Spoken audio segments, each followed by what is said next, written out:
Hey guys, welcome back to more Entitled People stories. In this video, a ridiculous neighbor points a gun at me claiming he is police and demands my parking spot. Let's dive right into the video. And the title story starts like this. About 3 months ago, I moved into a new neighborhood with my wife. We are renting the house from its previous owners. They used to live there, but now they don't, and they're just renting it out to people. The house is really beautiful, and I would honestly be happy if I got to stay there my entire life. However, I know that's not realistic since we are renting it, and we should probably find an actual home to settle down in. Still, my wife and I had been looking for a place to stay since we got married, so this house was the perfect opportunity for us to swipe.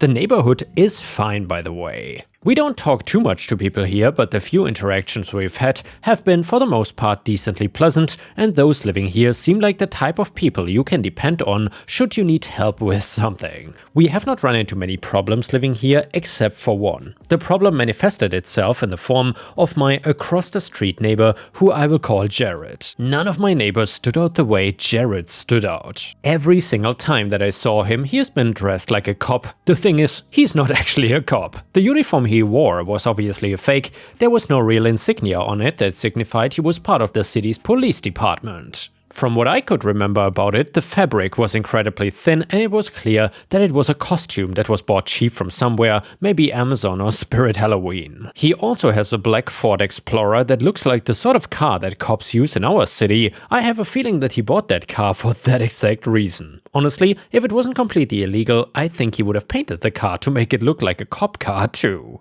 I asked my next door neighbor if Jared was actually a cop, thinking that maybe the city's budget was really bad or something like that, so that's why his uniform looked so scuffed. But no, Jared was very much not a cop. In fact, his job didn't have anything to do with law enforcement at all. He was a company manager from what I heard. Though it was strange, I really paid Jared no attention since none of his weird cop obsession stuff really affected me. Well, that was until a month into living there. I had been parking along the street in front of my house, you know, as one typically does. The only time I ever park it on my driveway or on the other side of the street is when it is Tuesday, since that's when the street cleaning trucks usually come through. Everything was obviously fine until one day I came outside in the morning to find a parking ticket on the windshield of my car. It was weird to me since I'd been parking in that exact same spot for an entire month now and nothing had happened, and I know I had not parked the car on the street during cleaning. I thought maybe it was a new policy that I wasn't aware of or something, but I didn't have time to sit and think about it since I had to go to work, so I just headed off and told myself that I'd deal with it later. Later that evening, I returned home and started talking to my wife, updating her on my day, as we usually do. That's when I mentioned that I had gotten a ticket. My wife was really surprised since I'm the type of guy that is super inclined to follow the rules, so I don't typically get parking tickets. She asked me where or when I got the ticket, and I told her that I found it on my car this morning. After that, she asked me for the ticket, so I showed it to her. My wife looked at it for a little bit and then handed it back to me, saying it was fake. I was super surprised and asked her how she knew, and she said that the printing looked off and that the logo for the police department was for the city over and not ours. I looked at it myself and started noticing all the flaws that she was talking about. See, this is why she is the lawyer and not me. Anyway, once I realized that ticket was fake, my mind immediately went to Jared. Though I was not sure why he would have given me a fake ticket, I was confident that he was the one who gave it to me because of the whole cop thing he had going on. My wife and I debated on confronting Jared, although I did suspect that he was the one behind it. I didn't want to cause trouble by accusing him of something he maybe didn't do. My wife, however, was all for confronting him and eventually convinced me, saying that I did not need to act aggressive, I just needed to ask if he knew anything about it. I agreed with her and went to Jared's house to ask him. I knocked on the door, and when he answered, he was still in his cop uniform. I asked him if he was the one who gave me the ticket, and to my surprise he owned up to it pretty quick, saying that he was. He said that he had to give me a violation because he had to park his car in my spot. I asked why he couldn't just park on his curb, and that made him really flustered. He just started spewing some nonsense instead of actually answering me. I told him that with all due respect, he was not an actual cop and that he had no right to give me a parking violation. Additionally, there was no real reason that I couldn't park there, so it wasn't like this ticket had any real legal basis, even if he was a cop. He tried arguing that he actually was a cop. I said that I didn't believe that he was an actual cop, saying that the others told me that he was a manager. He got offended and then said, "Fine, I'll tell you the truth." He told me to get closer to him and whispered that he was actually an undercover detective and that was why he couldn't reveal his true career. Obviously, this didn't make any sense. Ever since I met him, all I've seen him do was parade around in police attire. If he was so worried about his career being discovered, he wouldn't have been walking around as if he was a cop. I didn't tell him any of this, but I decided to ask him to show me his badge. He looked at me suspiciously and shooed me away, saying that he couldn't risk that. I went home more confused than anything, but I hoped that confronting Jared dissuaded him from giving me more tickets.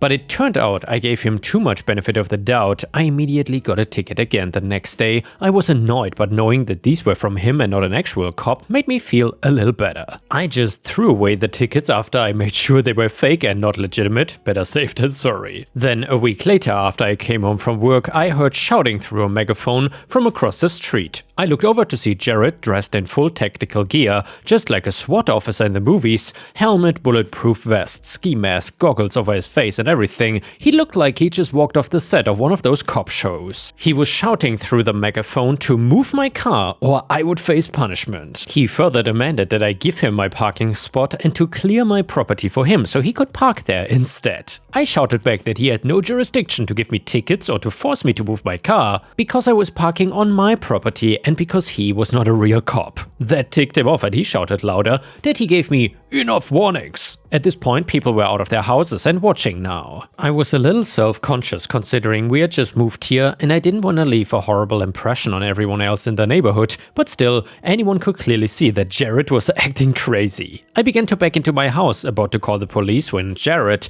yelled at me to stop, then tossed a megaphone onto the street, breaking it, and this is when he pointed his gun at me and tried threatening me. Everyone started shouting at Jared to calm down and he began to yell at them too. He was freaking out, saying that nobody respected him and that he was a real cop and that I was being, in his words, a complete jerkwad. I immediately called the cops, telling them that my neighbor was pretending to be a police officer and threatening people with his gun. Thankfully, the cops responded incredibly quickly. They arrived with sirens blaring and lights flashing. There were even a couple of officers who were wearing the same attire as Jared. A brief standoff ensued.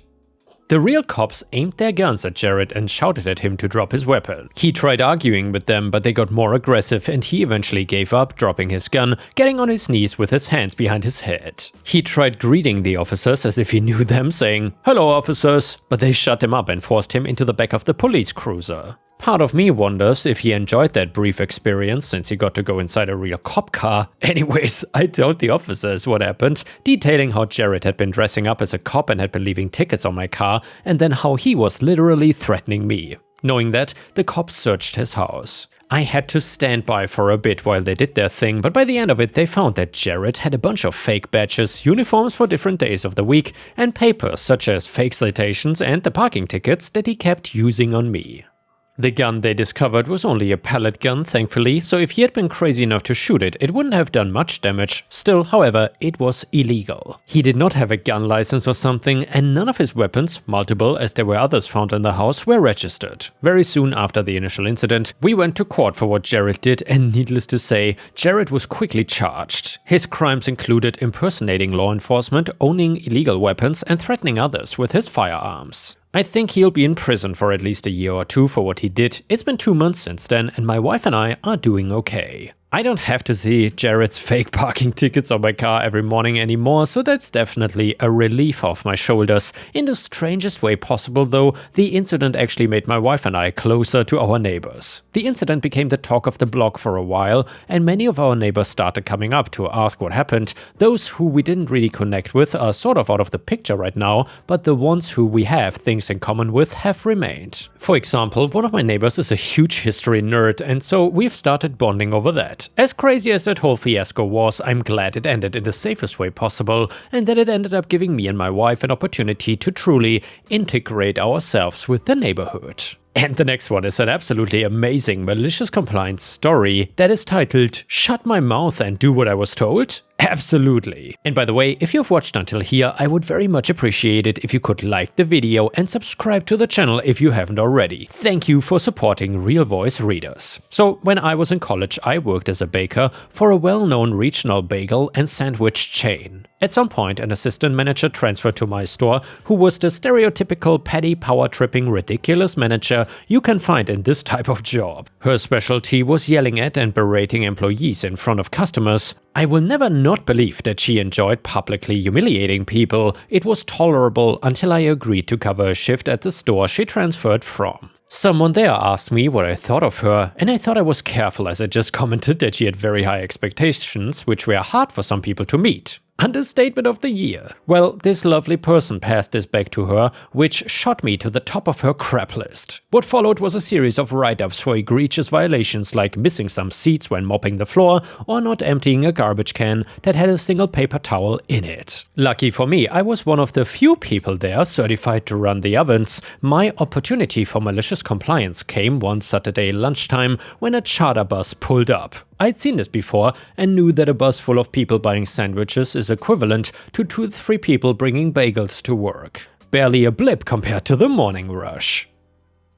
I went to the counter to help and Miss Assistant Manager yells at me to get back into the kitchen and start baking some more. I tried to tell her that we were fine, but as soon as I opened my mouth, she yelled, "Shut your damn mouth! Do what I told you and don't stop baking until I stop." Two important things to know is that first, when I took my certification test, they told me I passed it with the second fastest time on record for the local franchise. The second thing is that the ovens were adjustable. You could turn up the heat to speed up the cooking process. I went back to the baking area, cranked up the oven and baked as fast as I possibly could. The ovens had 8 shelves holding about 48 bagels each. Eventually I had them all filled up and was only gated by how fast they cook, and I could send them up front. Miss Assistant Manager was down at the register this whole time and was not paying attention to stock levels in the bagel bins. I kept bringing out shelf after shelf. At one point the bins were overflowing, so I had to start putting them in extra bins that we kept in the back. Once those were full, I started putting them in on metal trays. The crowd finally died down and Miss Assistant Manager finally looks at the bagel bins and realizes she never told me to stop.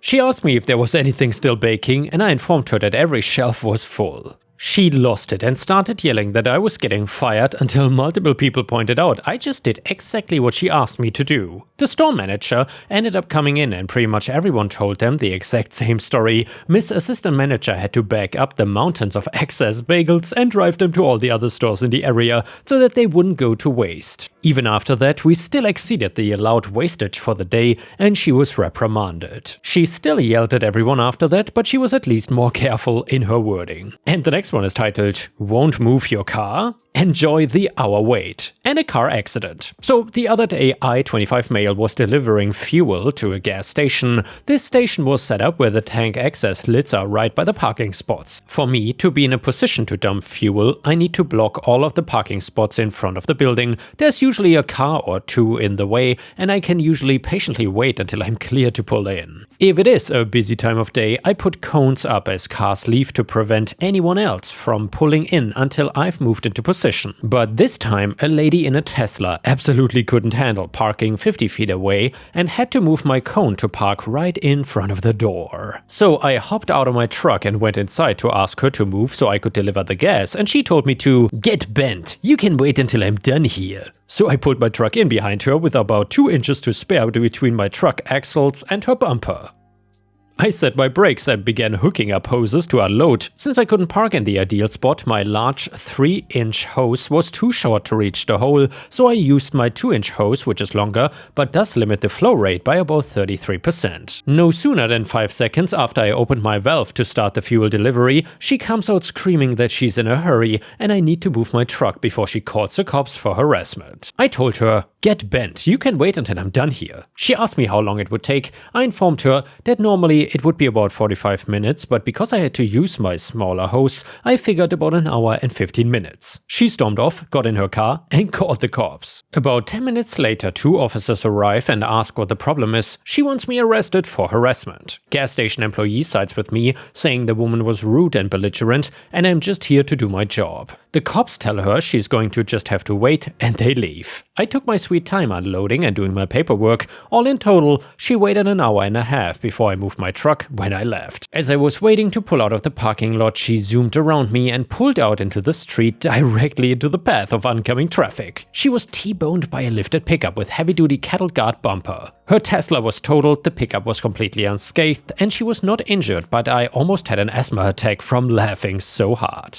And now let's move on to the next story. It starts like this. So I just had a great experience at my work. Kind of, but worth it. Australian based. Before I get into it, and just to add a bit of background, I've been a manager in my line of work for over a decade now, and we deal with rude people all the time. I have zero patience for rude people, and I give it back exactly how it's given to me. At my work, I do the post office run each morning, dropping and collecting mail from our PO box. Great chance to get out of the office and create new long waste back to work. Today, we had a parcel pickup slip in there. Nothing unusual with that, we get them all the time, so I collect the parcel and take it back to work with the other mail. When I get back to my desk, I notice that the parcel is from Amazon, addressed to someone who doesn't work here, but has our office PO box details. There's also a contact number for her on the parcel sticker. So being the kind, caring gentleman that I am, I give her a call. It goes to her voicemail, so I leave a detailed message about the situation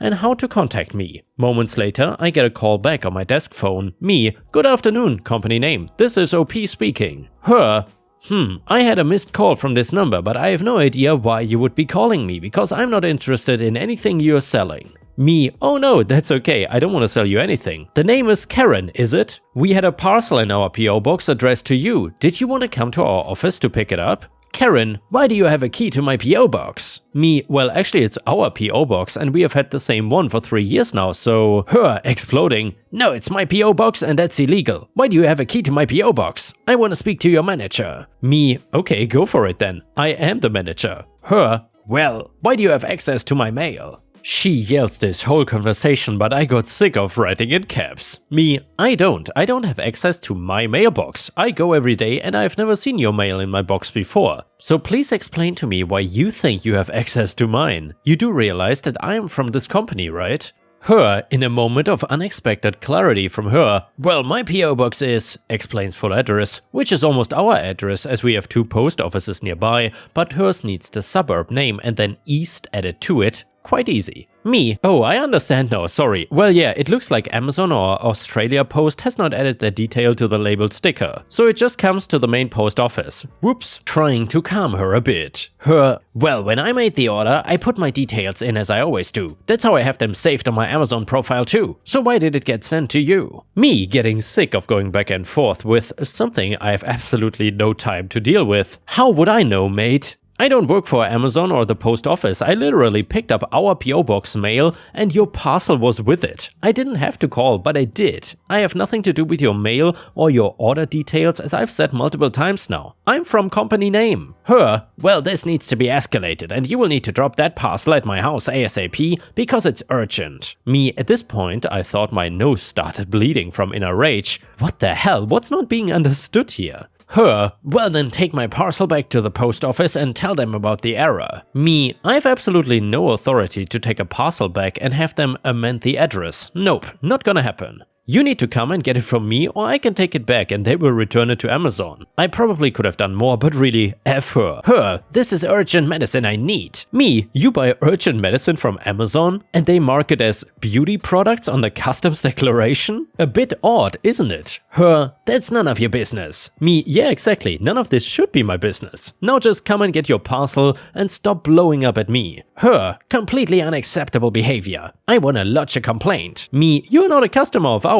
You have no grounds to complain. I'm trying to help you here. Her, where's your office? I will come right now and you better have some answers for me. Me, beautiful. Our address is XYZ. Cannot wait to catch up. See you then. She hangs up. I imagine she has slammed down her phone and absolutely obliterated it because of how angry she was. Her hands shaking from rage, she cleans the froth from the sides of her mouth. Then grabs her handbag and makes sure she is carrying her Karen ID and heads to her new 4-wheel drive vehicle that she uses for only city travel. Myself and the other office staff share a great laugh over it. We are currently pacing the room waiting for her to get here. Everyone wants to witness this pure stupidity firsthand. And well, that call was now 3 hours ago, but she is still not here. I will keep you all updated in the comments. Update: still no Karen. We have now held 2 separate staff meetings to discuss what should be done to the package. These were some of the most productive meetings we've ever had, and I feel everyone has become closer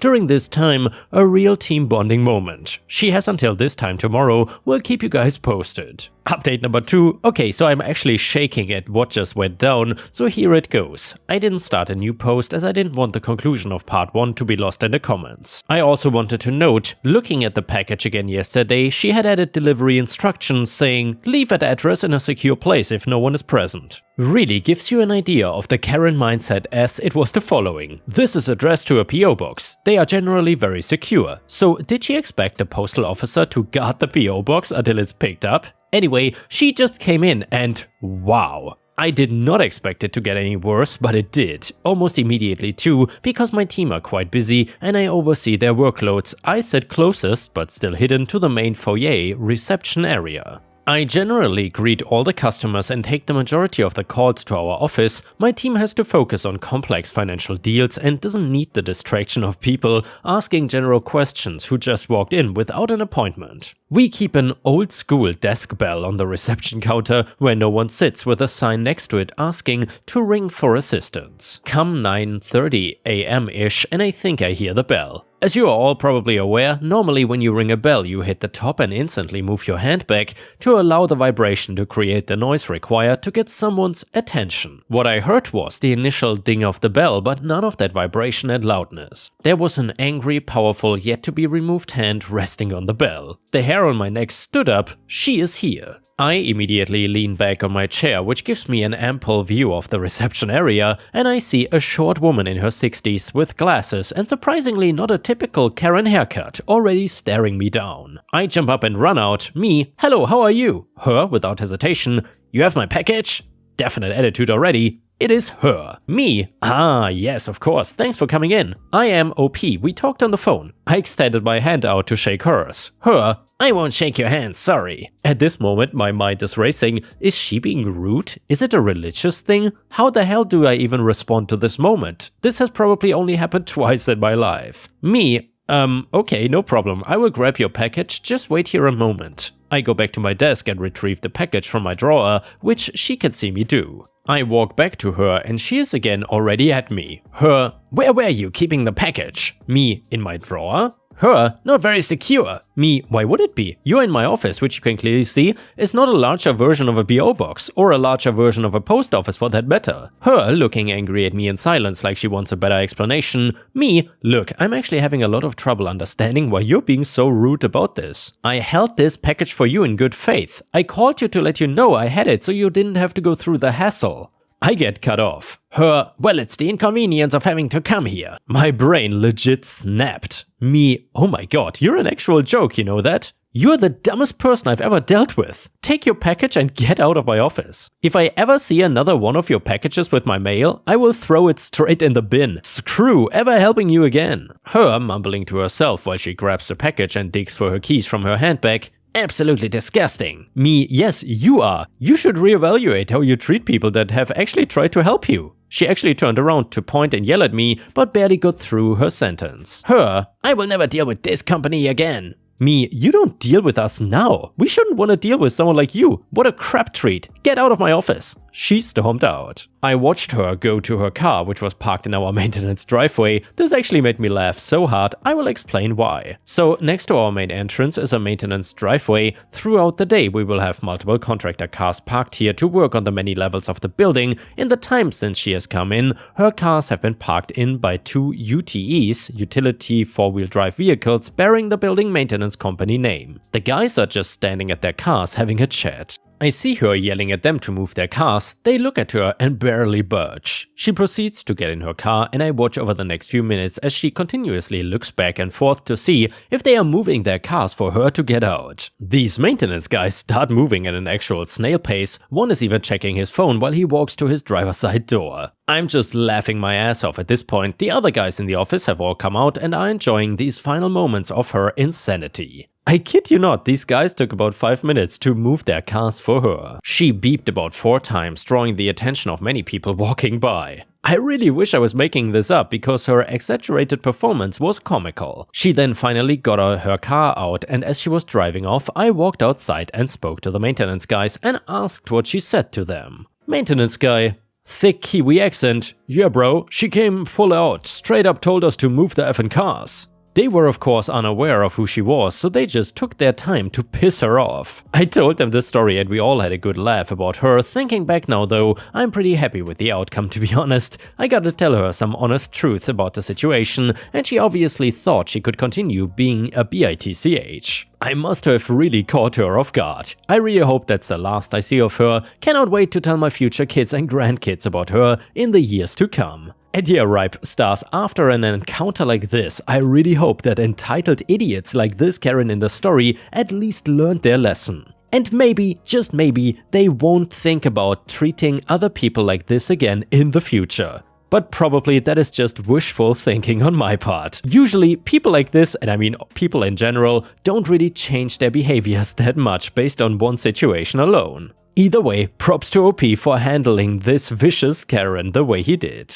Before we end the video, let's read a funny story from our /petty revenge. It is titled, "He has no idea that I'm the reason he didn't get the job." So back in 2009, I was at a conference where I was introduced to a well-known, established man in the same field as me. Our mutual friend introduced me as someone with over 10 years experience. I had recently completed a master's degree and was the only woman and the only person under 40 on a panel discussion at the conference. I extended my hand to shake his, and he turned away and sneered that he had more experience than I had years alive. I'd never met him before and have no idea why he held such animosity against me. Fast forward 15 years, I have a job in a large agency that hires contractors to complete some of our objectives that we lack capacity to do internally, and he has been considered on several contracts, and I've told the story of his arrogance and how I won't work with him, and well, let me just say, he didn't get those contracts. He likely has no idea and maybe he wouldn't care, but it still feels good. And yeah guys, I hope you enjoyed today's stories. I will see you again tomorrow. And don't forget to subscribe to not miss any of my daily uploads.